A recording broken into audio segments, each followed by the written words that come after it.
Improving. A somewhat difficult question to answer, since it can vary from players to players. If you were to ask someone, how can I improve? Chances are that they will respond with, just play more. But is that really true though? Well, to a certain extent, yes, it is true. After all, the more you play, the more muscle memory you get, etc. But after a certain point, there is more that you have to do than just play. If you wish to get good and not be stuck gold after 2k hours, yes, some people are stuck gold with 2k hours, you better be aware of the things you can do to improve. I don't claim to be a top player, nor a pro player, but I think I have enough experience to make this video, since I have 1500 in-game hours, as well as being 2400. And PR 78. And through my time of playing this game, I have noticed things to avoid when looking for improvement. I will try my best to make this video helpful for everyone, so I will go down the lane and explain ways to avoid common mistakes, as well as give you tips to improve faster. So this chapter is more aimed towards newer and more lower ranked players. And to be honest, it's probably the only case where play more is extremely valid. But even then, you can use training mode to help you get the basics down a lot faster. But what are the basics exactly? These are things such as dashing, dash attacks, dash dancing, fast falling, dash jumping, chase dodging, chain dodging, recovering,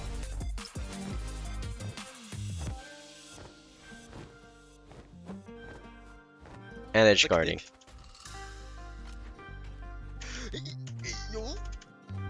And then you have dash jump, fastball, recovery.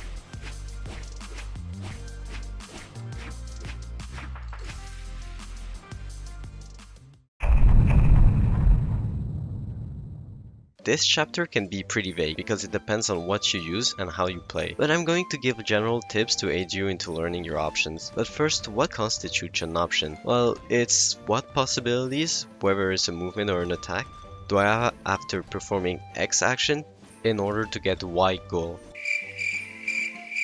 Yeah, okay, demonstrations may be easier to understand. So let's take a pretty relatable situation. Here, I'm playing Mordex, like everyone else, and I just hit an end light to cut someone's dodge. So before I got to that point, I have the goal of killing him. And he's on white, so in order to do that, I have to build damage. There, we have a goal, build damage. So let's ask ourselves the question again. What attacks do I have after end light to build the most damage? So let's go down the list of things you can do. You can go for dare, but it's jumpable, so it's trash. You can go for stare, but then what can you do after? You can't do another stare, you can't do dare, leaving you only with nair. And after that, you can get jump stare or recovery. So far it seems pretty good, right? But maybe we can do a bit better. I mean, what if stare isn't the most optimal move to hit? So let's go back to the beginning and see what other moves we didn't hit. Huh, seems like we didn't use nair. Okay, so what are the benefits of using nair instead of stare? So it always sends the same angle, it's one dodge frame, it's not that much dependent on damage compared to stare. So far it seems better to just use nair instead of stare. But can you do the same punish? Let's see, so nair, stare, nair, stare. Okay, you can. Meaning that we found a punish that makes the previous one less optimal. And now you know what options you have after end light to punish a dodge on white. Congrats! Okay, let's do a quick one so you get the point. Still on Scythe and Mordex, I attacked someone with Endlight, and this guy just used all of his recovery options, including his dodge. So let's ask ourselves the question again. What options do I have after Endlight in order to kill? And once again, we go through the list. You have Nair, but it only kills on very late health.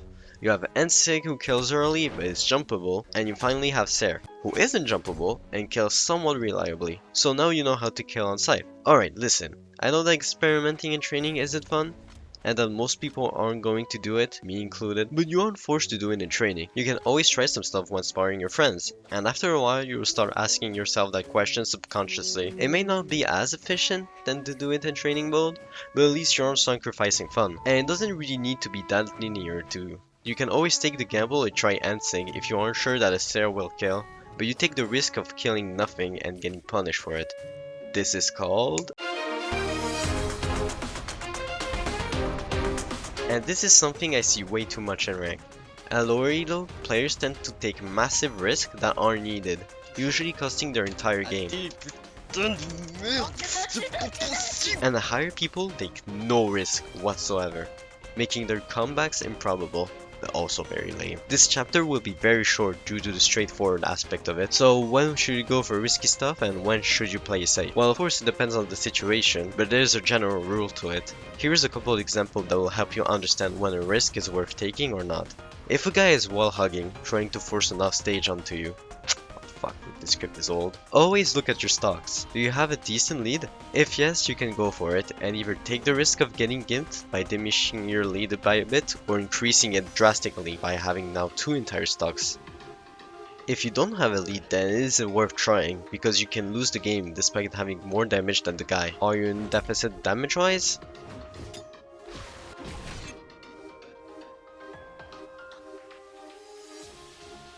Well, you can try to go all in by doing dangerous stuff and risking death, but if you manage to pull it off, you will successfully reverse the game. If you miss, well, you're just slightly more in danger than what you used to be. You probably understand why I'm getting down, but since life isn't black and white, let me put you in another situation that will make you think hard about it. You both are in red and are in one stock situation. Both are trying to bait someone's move since it is the safest option after all. But you might be a tired Brawlhalla gamer with a short attention span, and while focusing on your diamond game, you lose focus, your vision starts to blur, and without even noticing, you left an opening. And you died.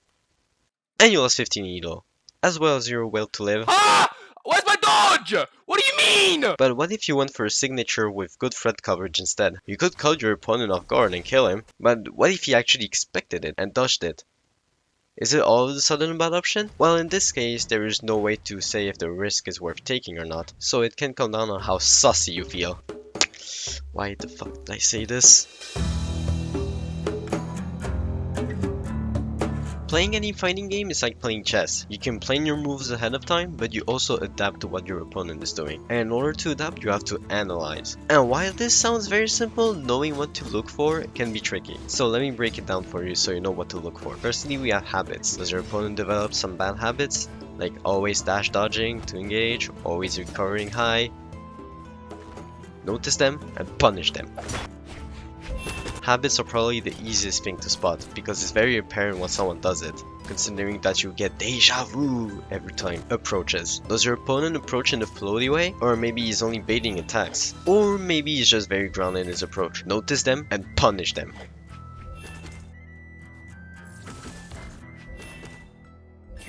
Pressure management. You got your opponent all sweaty and scary. Shiver my timbers. Shut up, man. since you kept being in the threat range, but how does he react?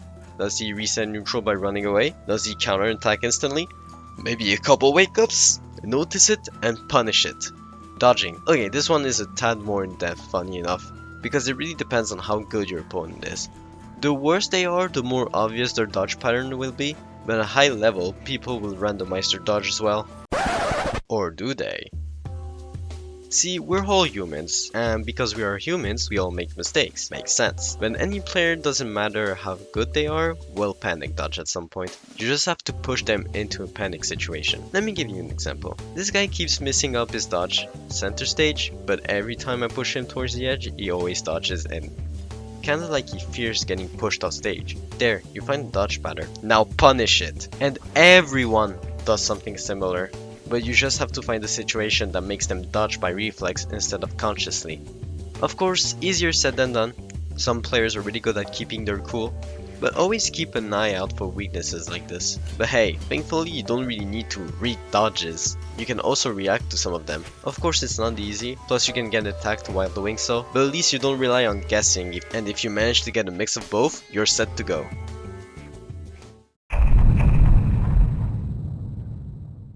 You keep playing games, but you also keep losing, and losing, a lot even. You don't really know why. I mean, you know your options, you notice flaws in your opponent, you do insane punishes, so what's wrong? Well, if you lose games, it's only because you did a mistake, excluding the technical stuff like lag, etc. So what is happening? Well, you can't just put the finger on what you're doing wrong, and to be honest, it can be either really easy to spot or extremely hard. I know that in my case, I really struggled finding what I was doing wrong until a certain frog told me what was holding me back. But once again, here are some tips to help you recognize it. Replays. When you're playing, you don't always pay attention to the things you're doing.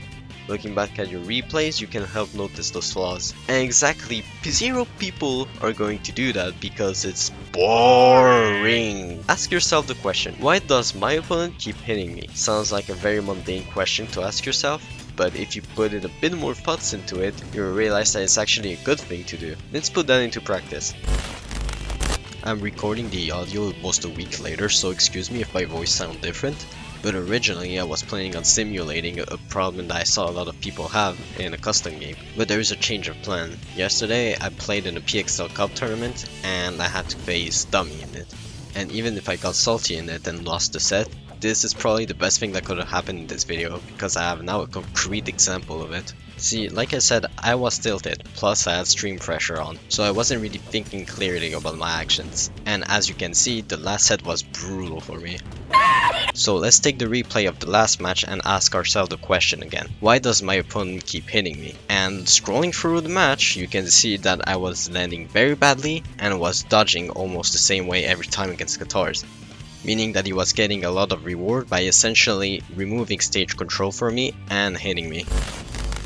Ask others. You can always ask people what they did to beat you. It can work. Or you can send the replays or VOD to another guy and see if he can pick up some bad stuff you did. So depending on the type of person you are, this can be either the easiest thing in the world or it can be the hardest. So Brawl can be a very frustrating game. You try your hardest, you didn't pay attention for half a second, all of a sudden you are red, you're ready to die. This can cause you to tilt. I can't do anything. I dodged 3 different fucking ways. And tilting is the worst thing you can do in this game. And I would know a lot about it because I tilt a lot. But we all have to make an effort to stop tilting. Or tilt less. Since tilting makes you unable to think correctly, thus making you take useless hits or messing up very easy punishes. A good way to tilt less is to always think positively about stuff. If you got hit 4 times by land snare, think to yourself, I need to find a way to avoid it, instead of, this fucking move is bullshit, why is it nerfed already? No, seriously, why is it nerfed already? Even if the move is really bullshit, always think that you can make the change and avoid it. Think about playing to improve instead of playing to win. I know it sounds dumb, because if you improve, you win more, right? But the difference is that if you play to win, you play with the idea that you can't lose, meaning that you will take no risk, you'll tilt more, you'll lose, and most importantly, you play without the idea that you can improve and get better. To illustrate the point that I want to make for mentality, I'm going to bring up a dead horse for a bit. But if you guys have Twitter, you might recall a conversation between a random guy, Wrenched, and Swada.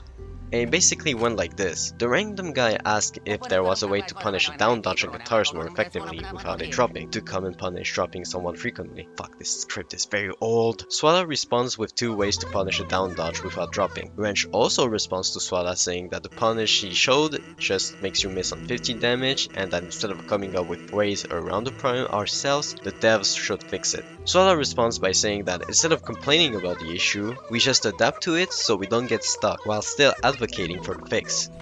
The conversation continued, but the most important parts are here. The reason I want to bring up this event is to illustrate the difference that a mentality can do. Because at the end of the day, both sides have a fair point, but everyone will agree that it's better to do 20 less damage after a read than to just spin the wheel or wherever you can get 1 or 4 chance to do punish. Thinking like Wrench makes you stuck and frustrated, while thinking like Swada makes you advance and be more optimistic. And just look at both players now. One has lost all passion for the game and hates it to the point of absurdity, and the other is booming competitively, even if the things doesn't necessarily go his ways. My point with this example is to always think about adapting. Another mentality that you should have is to always think that you can do it. What do I mean by that? Well, if you're gold and you're trying to reach diamond for 2 seasons now, don't think that you will never make it, because then you'll just stop trying, meaning that you'll stop improving. If you're 2200 and you're facing a pro, don't think, oh man, he's a pro, I can beat him. Think that you have a chance to beat him. Then if you end up having that damage deficit, you will still try, and maybe pull a comeback. And you will stop to say to yourself, it's over! This is typically a situation you want to avoid. It's never enough against a terrace, you know? Yep, as you can see, he can do whatever the fuck he wants.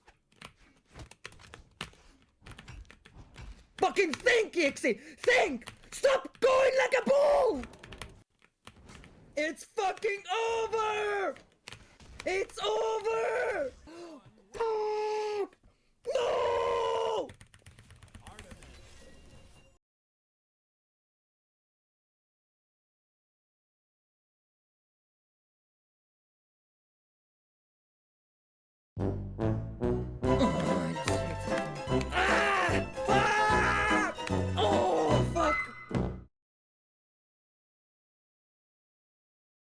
With this being said, I still want to emphasize that improving on your mental is hard.